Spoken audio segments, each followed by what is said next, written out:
Bonjour à toutes, bonjour à tous, nous sommes vraiment ravis de vous retrouver sur Courtage TV. Assurance construction, un marché en mutation est le titre de notre émission aujourd'hui. Une émission consacrée bien sûr, vous l'avez deviné, au marché de l'assurance construction, un marché au fort potentiel, un fort dynamisme qui connaît une mutation depuis les années 2000, soumis aux évolutions réglementaires et à l'assurabilité de certains risques. Un marché indispensable car sans assurance décennale, les professionnels de la construction ne peuvent pas exercer. C'est aussi un marché en tension, nous le verrons tout à l'heure, et qui reste un secteur majeur de notre économie, avec plus de 565 000 entreprises dans le secteur de la construction. Ce sont les chiffres de l'INSEE 2022, avec des profils d'entreprises très divers qui évoluent, et nous y reviendrons le temps de cette émission. Nous avons le plaisir de recevoir sur ce plateau de Courtage TV Karim Talbi. Bonjour Karim. Bonjour Jean-Luc. Vous êtes dirigeant d'April Partenaires. Merci de votre présence sur le plateau. Sandra Le Boris, bonjour. Bonjour Jean-Luc. Merci de votre présence également. Vous êtes directrice du marché construction au sein d'April Partenaires.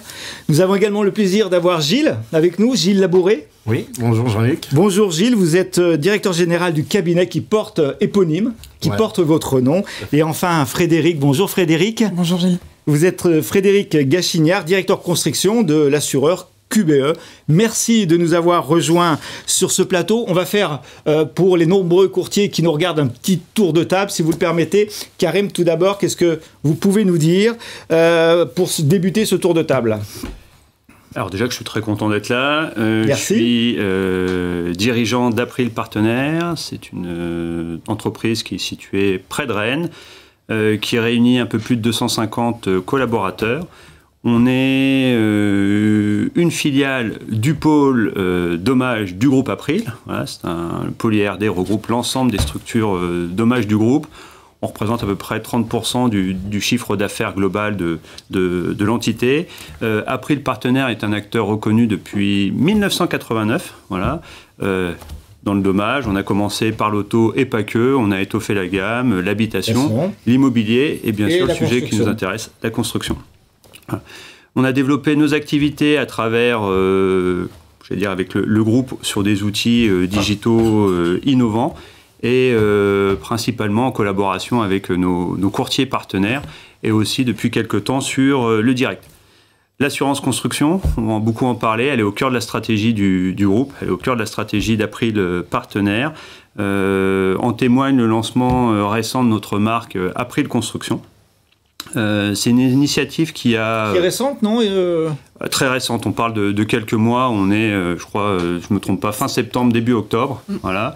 C'est une initiative qui était là pour refléter, j'allais dire, notre engagement auprès de nos artisans, auprès de nos assurés, et aussi auprès des courtiers qui les accompagnent au quotidien. Merci pour cette présentation très exhaustive. Sandra, vous êtes directrice du marché de la construction au sein d'April Partenaires. C'est ça, et je voulais rebondir sur la partie, sur la naissance en tout cas de cette marque April Construction. On a souhaité marquer justement notre expertise. Depuis 15 ans, nous proposons de l'assurance à divers corps de métiers, divers artisans, seconde œuvre, grosse œuvre, du spécifique avec tout ce qui est en lien avec la transition énergétique. Et donc, on concrétise ces 15 ans avec cette marque qui est censée effectivement générer le réflexe April Construction auprès de nos partenaires courtiers. Alors après ce tour de table, on vous donnera quelques chiffres. Restez encore avec nous. Gilles, merci d'être sur le plateau. Vous êtes courtier. Vous êtes installé où ? Alors en fait, Saint-Étienne est la base principale de mon... Dans la Loire, Saint-Étienne dans la Loire. Tout à fait. Donc je gère 5 cabinets d'assurance, 5 points de vente. D'accord. Donc 3 qui sont dans le bassin de la Loire, donc qui sont Firminy, Saint-Chamond et Saint-Étienne. Depuis 2023-2024, j'ai récupéré donc un cabinet à Rouen et un autre à Dunkerque. Ah oui, c'est à l'opposé de la Loire. Oui, mais moi je vais partout. Donc... Partout, il y a des affaires. J'ai pas de problème, moi, avec ça. Donc ces cabinets ont été créés en 1994. D'accord. Ensuite, maintenant, donc j'en suis le directeur général, puisque le groupe LAPI est propriétaire majoritaire de la marque Cabinet Labouré. Aujourd'hui, donc, on est focalisé sur le risque de masse, le risque aggravé. On a comme cible l'artisan, le commerçant, PME, PMI. Actuellement, on est dans une forte restructuration chez nous, puisqu'en fait, grâce au groupe LAPI, qui est notre maison mère, on s'implique dans le digital, dans la réglementation, qui est de plus en plus lourde pour les courtiers. Et puis après, derrière, on a les nouveaux CRM. Voilà, donc on a beaucoup à faire dans l'évolution, donc poursuivre l'évolution. Et de grosses ambitions, je crois, non? Oui, des grosses ambitions. Hein. Moi, je ne cache pas que quand je me suis rapproché du groupe LAPI, l'idée, c'était, au-delà des 30 ans que j'ai commencé à faire, c'était de mettre un dernier coup de sang pour pouvoir faire encore plus grand. Donc, je vis actuellement... Ok. Vous allez nous raconter comment vous vivez le sujet, l'assurance construction. Oui, bien sûr. Sur cette émission, Frédéric, vous représentez QBE? Tout à fait. Donc, je suis directeur construction, moi, chez QBE. Donc, QBE est un groupe qui compte parmi les leaders mondiaux de l'assurance et de la réassurance, qui a réalisé 21 milliards de dollars de chiffre d'affaires en 2023 et qui accompagne ses clients entreprises dans plus de 180 pays. En France, on est 200 collaborateurs aujourd'hui. On est présent depuis 1997, tant à Paris qu'en région, pour avoir un ancrage fort et un service de proximité auprès de nos clients et de nos courtiers apporteurs. On est un spécialiste de l'assurance IRD et à ce titre, on propose un large éventail de solutions d'assurance à nos clients, mais également des offres en gestion de risque. Et puis, en termes de taille d'entreprise, on peut intervenir aussi bien sur la grosse ETI que sur le bas de segment, les TPE. Et c'est d'ailleurs dans ce cadre qu'on a lancé en 2009 avec April une offre RC décennale à destination des artisans du bâtiment. Donc April est pour nous un partenaire pérenne et historique. Ouais. On a construit en 15 ans de partenariat une vraie relation de confiance qui nous a permis d'élargir notre offre, puisqu'on a lancé en 2016 la dommage ouvrage, en 2019 une offre à destination des bureaux d'études techniques construction, et on compte demain poursuivre le développement en élargissant notre offre pour répondre toujours mieux aux besoins de nos clients communs. Une relation de confiance qui, j'imagine, est importante sur ce type de marché. Karim et Sandra, on va échanger plus particulièrement pour que vous puissiez nous donner quelques chiffres, quelques éléments de tendance sur ce marché. Mais avant ça, je voudrais vous rappeler que nous avons réalisé une petite enquête. Nous avons interrogé des courtiers de proximité il y a ça 2 semaines pour avoir un petit peu leurs attentes, voir leurs besoins sur ce marché de l'assurance construction. Alors nous leur avons posé la question: pensez-vous, au-delà des éléments contextuels, qu'en tant que courtier, que le marché de la construction est-il porteur actuellement? Donc on leur a posé cette question. Donc sur 2024, ils nous ont répondu à 76,24% qu'ils considéraient qu'effectivement ce marché était porteur pour eux. Karim, comment vous réagissez et quels sont les principaux chiffres et tendances que vous voulez partager à tous les courtiers qui nous regardent? Alors déjà, rebondir sur chiffre de plus de 76% de professionnels qui considèrent que le marché de la construction est un marché porteur. Malgré des éléments de contexte qui ne sont pas très favorables. Malgré des éléments de contexte qui ne sont pas très favorables. Et surtout, cette perception, si on déroule un peu plus les chiffres, elle diminue quand on se projette à l'horizon. Ils ont un petit peu peur pour 2025. Ils ont un petit peu peur, il faut être franc. Alors, un petit peu, même beaucoup, parce que c'est un chiffre qui baisse fortement. On passe de plus de 76 à 46,7%, donc c'est pas rien. Et cet indicateur et cette perception sur l'horizon 2025, ça reflète simplement les difficultés que traverse le secteur, qui n'a pas été épargné. On parle, l'inflation a été très élevée dans la construction comme partout ailleurs. On a eu des cessations de paiement, des défaillances d'entreprises et surtout la baisse de construction de logements neufs qui est quand même le poumon du marché. Ça, c'est ce qu'on constate aujourd'hui. Par contre, on observe quand même une dynamique qui est très encourageante. Voilà, et c'est pour ça que ce chiffre, il faut le nuancer. Il y a une dynamique qui est très encourageante. On a de nombreux professionnels qui se lancent à leur compte. Voilà, qui créent donc leur entreprise. Et ça, c'est une tendance qui est en constante progression. Fin août 2024, on a 94 000 nouvelles entreprises qui ont été créées depuis le début d'année sur le Donc secteur. sur les 8 premiers mois 2024, 94 000 entreprises. C'est assez important quand même. Hein, c'est colossal, non? C'est très important. Alors, c'est colossal. Il y a deux façons de voir les choses. C'est de se dire que c'est souvent des personnes qui travaillaient pour des entreprises un peu plus importantes qui ont été obligées de resserrer leurs effectifs. D'accord. Et donc, ce sont des artisans qui décident de se mettre à leur compte, qui décident de tenter l'aventure. Et c'est le bon moment pour le faire. Forcément, ça, c'est des opportunités, j'allais dire, aussi pour nos partenaires courtiers, parce que vous l'avez rappelé tout à l'heure, la responsabilité des civils décennale est obligatoire, est une obligation pour un artisan. Voilà. Chez April Construction, on accompagne ces créateurs, donc ces nouveaux entrants. Hein. Voilà. On propose aussi des offres à des entreprises qui sont beaucoup plus expérimentées. Frédéric le rappelait tout à l'heure, on a quand même un éventail très très très large. Et j'allais dire, on est capable d'adresser toutes les activités du second œuvre aux gros œuvres à des activités plus techniques. Les points qui sont aussi très positifs et qui embarquent, j'allais dire, énormément d'opportunités, c'est tout ce qui est lié aujourd'hui à la transition énergétique. On ne peut pas passer à côté de tout ça. Le marché de la construction, c'est un marché qui est en pleine mutation aujourd'hui. Ça a été accéléré par la loi Climat et Résilience, la loi qui a été votée en 2021. Qui introduit alors des mesures concrètes, ou des normes, les mesures concrètes, ça reste des normes, donc de nouvelles normes pour lutter contre le réchauffement climatique. Avec de la rénovation Avec de la rénovation, des nouvelles normes sur les logements neufs. Mais donc tout ça, c'est un potentiel de business supplémentaire. Et puis dernièrement, alors en novembre, le gouvernement, alors je ne sais plus lequel, l'ancien, le futur, mais en tout cas, le gouvernement avait renforcé cette dynamique en annonçant un objectif très ambitieux, c'était de rénover 400 000 maisons, 200 000 logements collectifs tous les ans, jusqu'à 2030.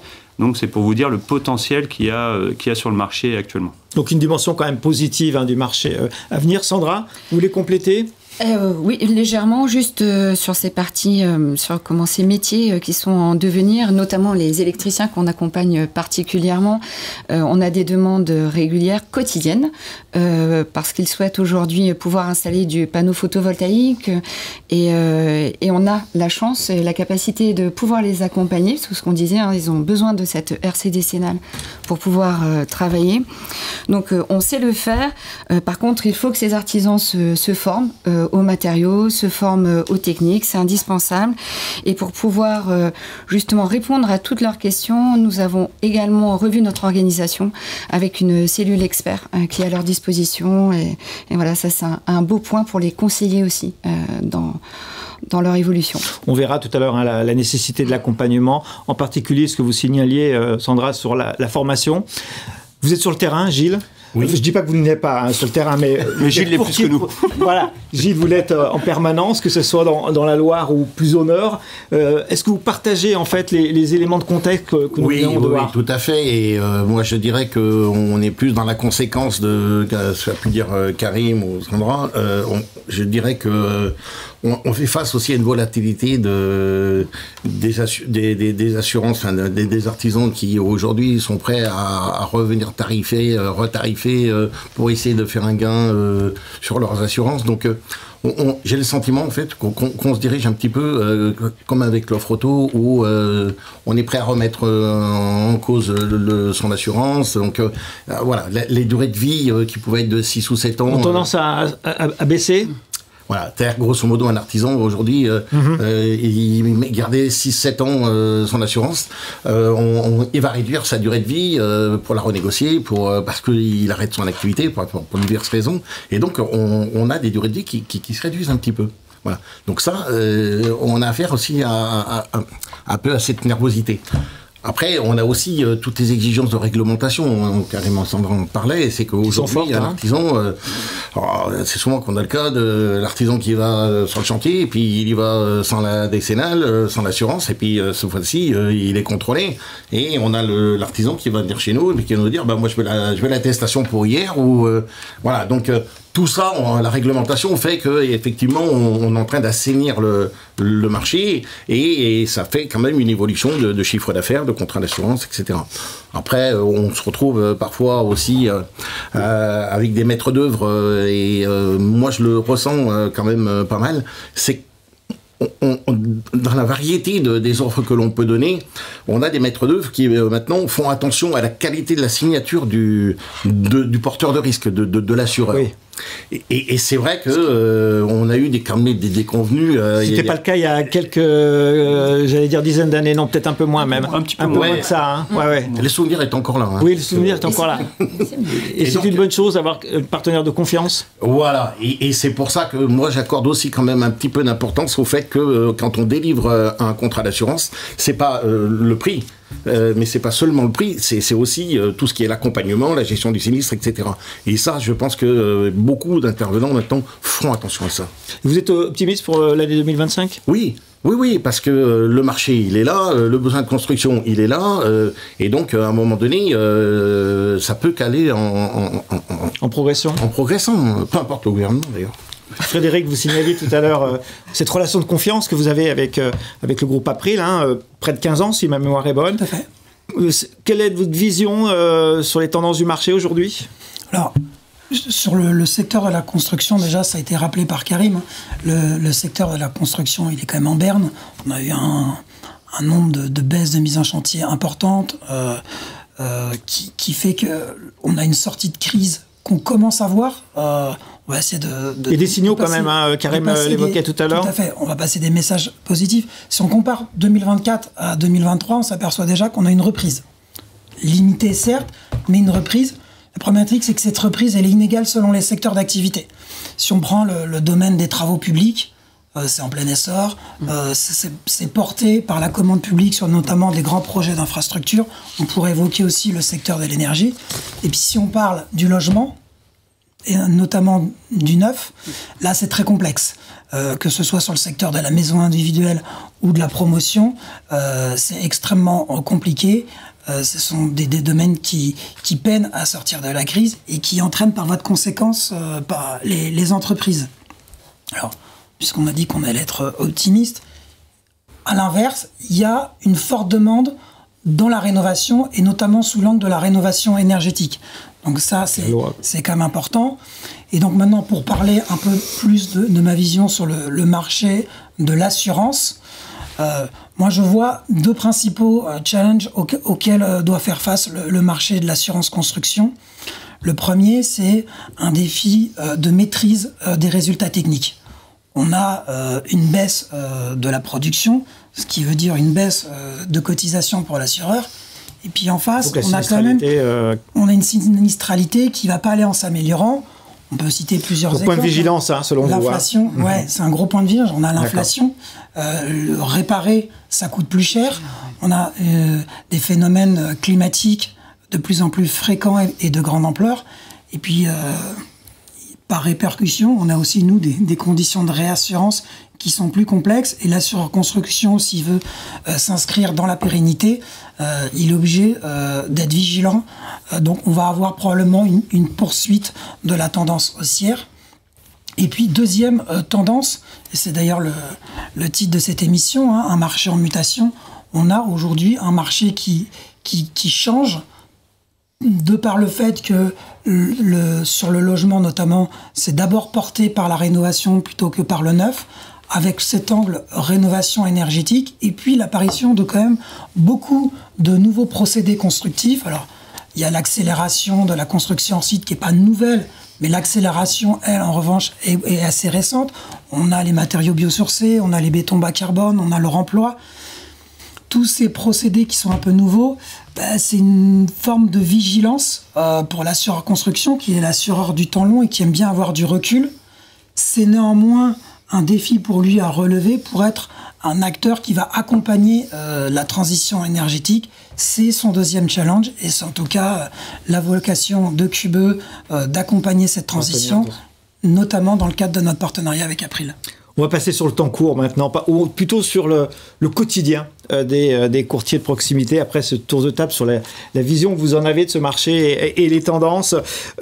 Gilles, dans votre quotidien de courtier, vous avez un certain nombre de cabinets de courtage, c'est quoi l'apport, la valeur ajoutée d'April sur ce marché spécifiquement de l'assurance construction? Alors, c'est un mix. En fait, on se retrouve à la fois avec du prix, parce il en faut, mais il faut du suivi, et puis il faut du répondant derrière en cas de sinistre.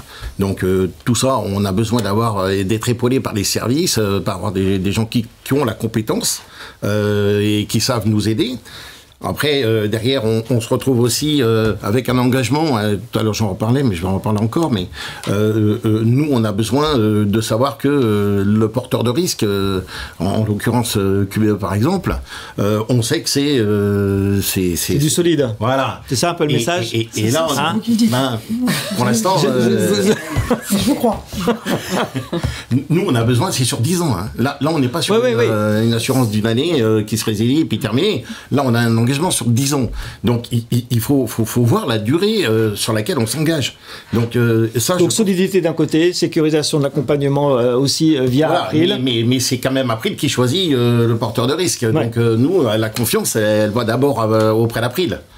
Après, on a quand même un parcours assez sécure, dans le sens où les outils se prêtent à la souscription. Les outils digitaux en particulier ou pas? Bien sûr, des outils digitaux. Et puis, à un moment donné, tous les collaborateurs ne sont pas exempts de faire une boulette.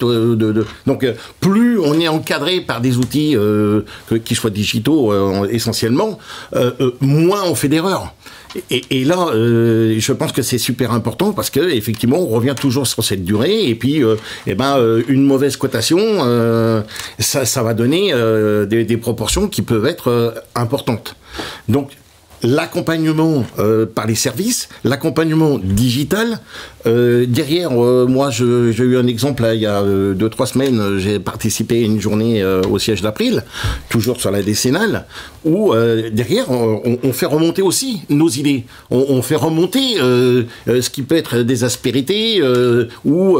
des irritants pour certains. Oui, voilà, exactement. Et ça, je pense que la co-construction entre le courtier et son grossiste, moi j'y attache beaucoup d'importance.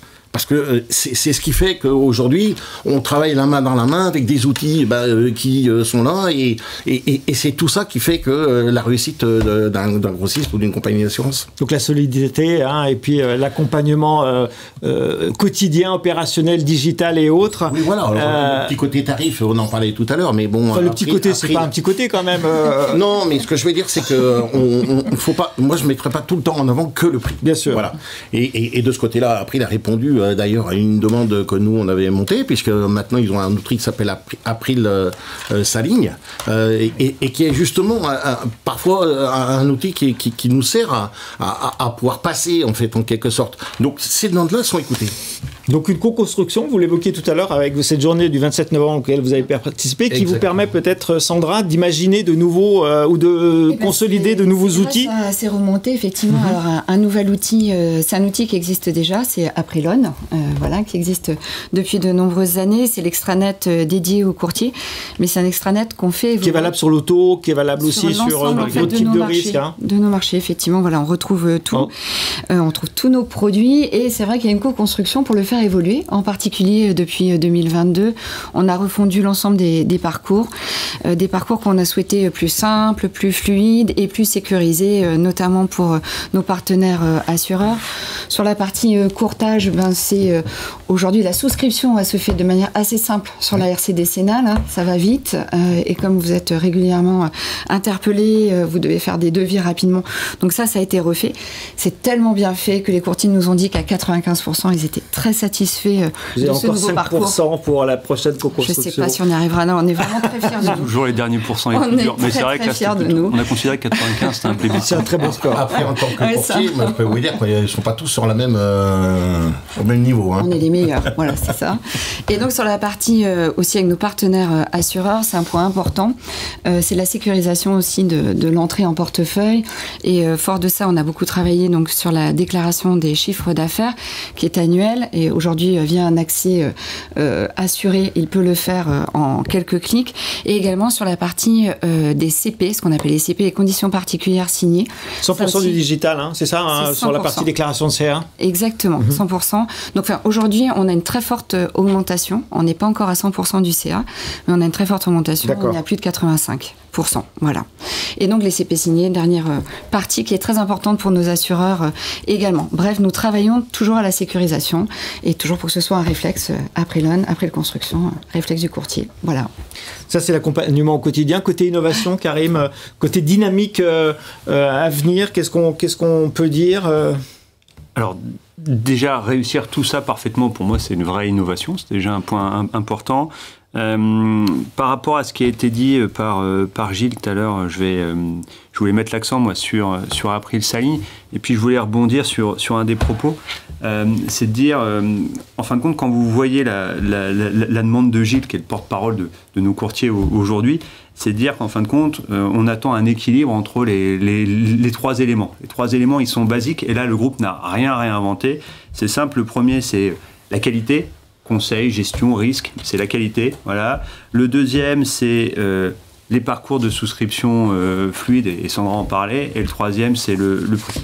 Le premier, juste si on doit les détailler un petit peu, la qualité. Le groupe April a toujours mis un point d'honneur à un accompagnement de qualité, que ce soit sur la santé, la prévoyance, quels que soient les risques, Sur la construction, c'est simple. Une façon aussi de bien visualiser les choses, c'est qu'on a quand même plus de 50 collaborateurs qui sont exclusivement dédiés au risque construction et qui peuvent apporter leurs conseils, leur expertise. Tout à l'heure, quand Gilles disait « moi, je veux de la qualité sur la gestion ».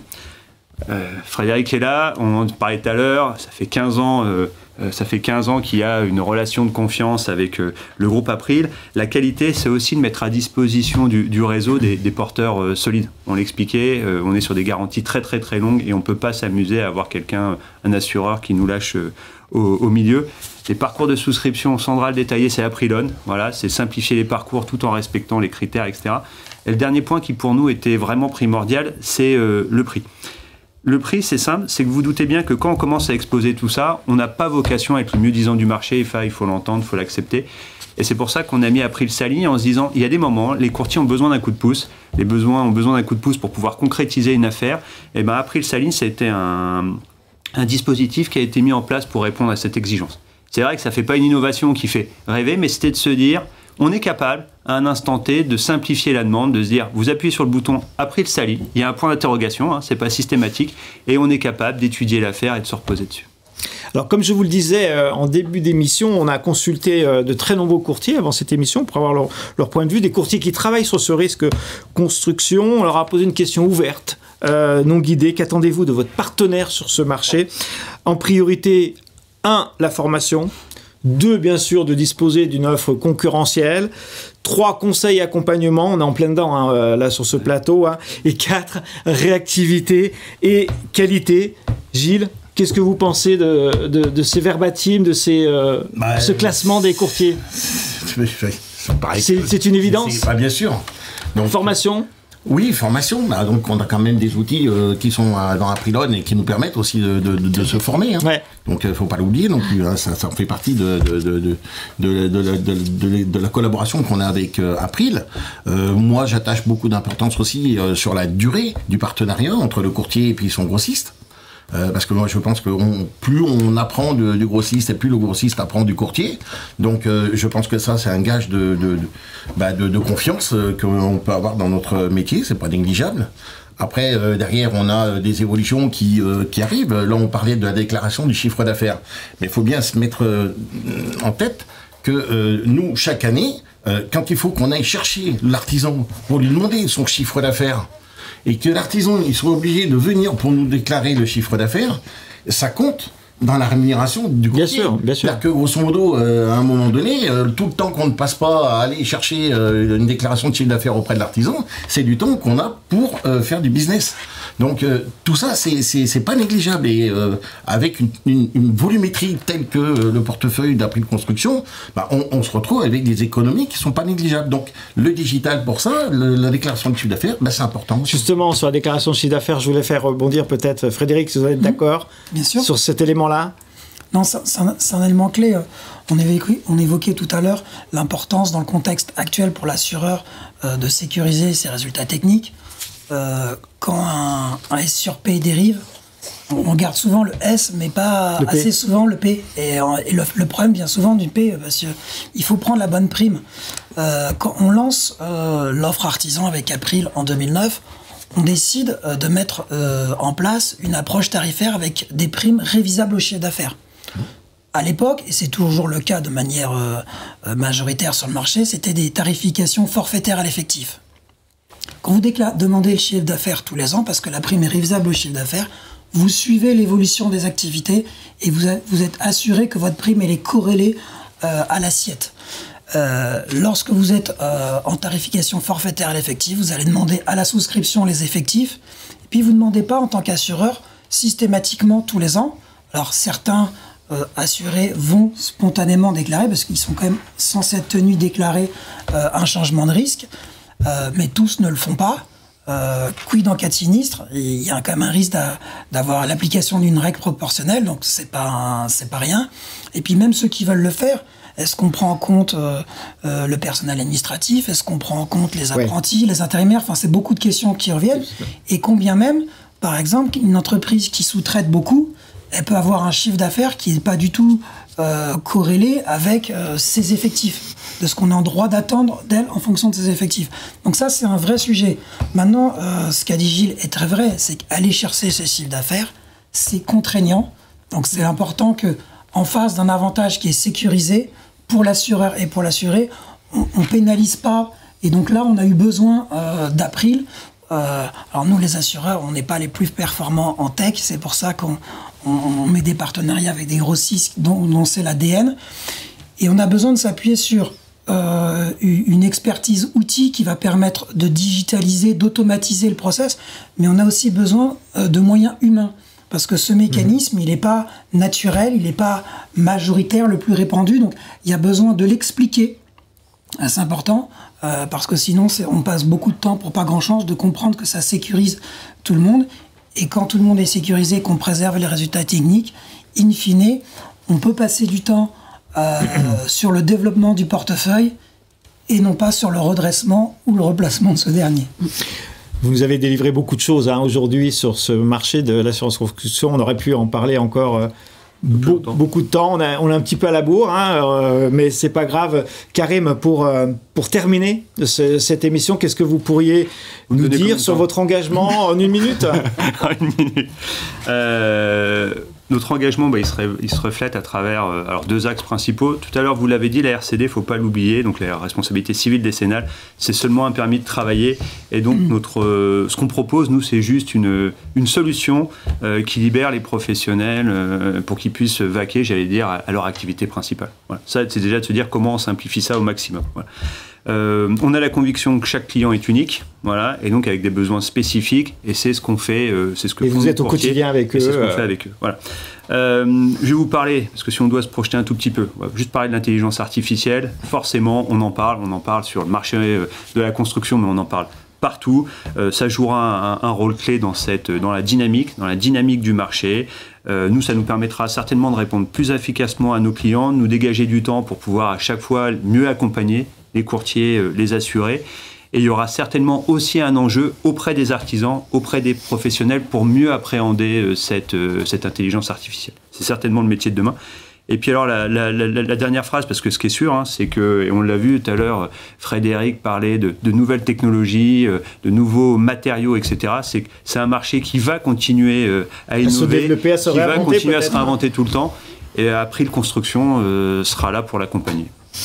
Bah écoutez, mille merci d'avoir participé à cette émission. Merci Karim de votre présence. Merci Sandra d'avoir éclairé tous les courtiers qui nous ont regardés.